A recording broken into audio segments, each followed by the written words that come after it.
क्या जो हमें जो मसल सोरनेस हो रही है वो कॉमन है या फिर एक डेंजरस साइन है आगे के लिए, हमारे मसल्स के लिए, हमारी बॉडी के लिए।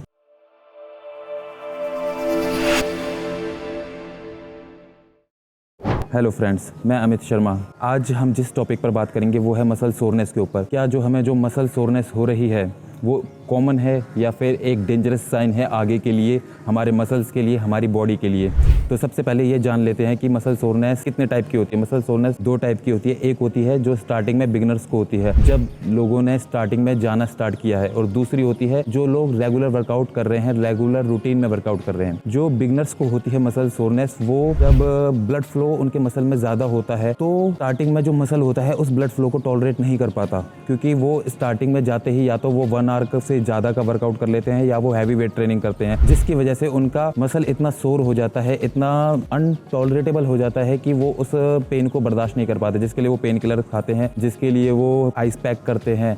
तो इस तरह से जो बिगिनर्स को मसल सोरनेस होती है वो सिर्फ होती है उनकी हैवी वेट ट्रेनिंग की वजह से। स्टार्टिंग में जो उन्होंने स्टार्ट किया है अभी जिम जाना ही, या फिर दूसरा उन्होंने अपना टाइम पीरियड 1 आवर से ज़्यादा का ले लिया, जो अराउंड बिगिनर्स के लिए 40-45 मिनट्स का होना चाहिए। तो ऐसे में उनको क्या करना है कि सबसे पहले तो एक लाइट वेट ट्रेनिंग से अपने वर्कआउट को हमेशा स्टार्ट करें। अपनी जर्नी को हमेशा धीरे धीरे ही स्टार्ट करना चाहिए, चाहे वो आपकी एक्सरसाइज की जर्नी हो या किसी भी फील्ड में जाने की। तो उसको स्टार्टिंग से एज अ बिगिनर्स की तरह ही करना चाहिए। आपको धीरे धीरे अपने वेट को इंक्रीज करना चाहिए, अपने टाइम पीरियड को आपको धीरे धीरे इंक्रीज करना चाहिए। स्टार्टिंग में हाफ एन आवर या 45 मिनट्स दैट्स एनफ, इससे ज़्यादा करने की कोई ज़रूरत नहीं है। अभी स्टार्टिंग में क्या है कि बिगिनर्स को सिर्फ अपने वर्कआउट को एंजॉय करना सीखना चाहिए। कंटिन्यू अपने वर्कआउट को स्टार्ट करने की कोशिश करें, कंसिस्टेंसी लाएं कि मैं रेगुलर जा पा रहा हूं कि नहीं जा पा रहा हूं, अपने वर्कआउट को एंजॉय कर पा रहा हूं कि नहीं कर पा रहा हूं। इस तरह से अपने वर्कआउट को एंजॉय करने की कोशिश करें, ना कि एक बर्डन लेने की कोशिश करें कि मेरे को देखिए 1 मंथ, 2 मंथ, 3 मंथ में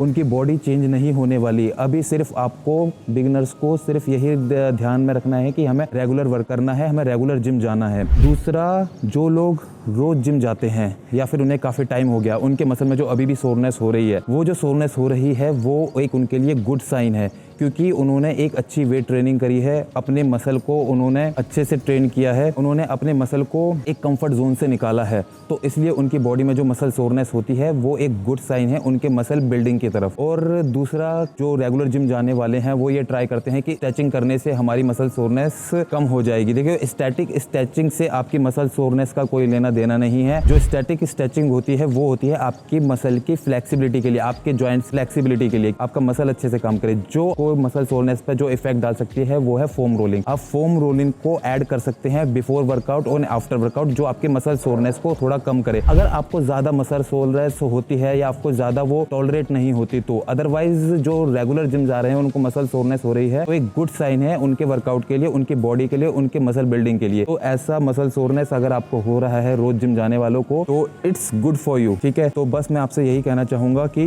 2 तरह की मसल सोरनेस होती है। जो एक बिगिनर्स को होती है वो एक अच्छा साइन नहीं है, क्योंकि उन्होंने गलत वेट ट्रेनिंग करी है, या उन्होंने हैवी वेट ट्रेन कर लिया है, या उन्होंने अपने वर्कआउट को लंबा या फिर 1 घंटे से ज़्यादा का कर लिया है। तो बिगिनर्स को बस ध्यान देने की ज़रूरत है। अगर रेगुलर जिम जाने वालों को या रेगुलर वर्कआउट करने वालों को मसल सोरनेस हो रही है तो एक अच्छा साइन है, एक गुड साइन है उनके मसल बिल्डिंग की तरफ। तो बस यही आप लोगों से कहना था। अब मिलते हैं नेक्स्ट वीडियो में। तो please subscribe my channel and like this video if अगर आपको अच्छी लगी तो, और प्लीज़ शेयर करिए वीडियो अपने फ्रेंड्स के साथ। एंड जाने से पहले प्लीज़ सब्सक्राइब ज़रूर कर दीजिएगा, क्योंकि आपका एक सब्सक्राइब मेरे को मोटिवेट करेगा नेक्स्ट वीडियो बनाने की तरफ। Thank you very much friends, bye bye, take care.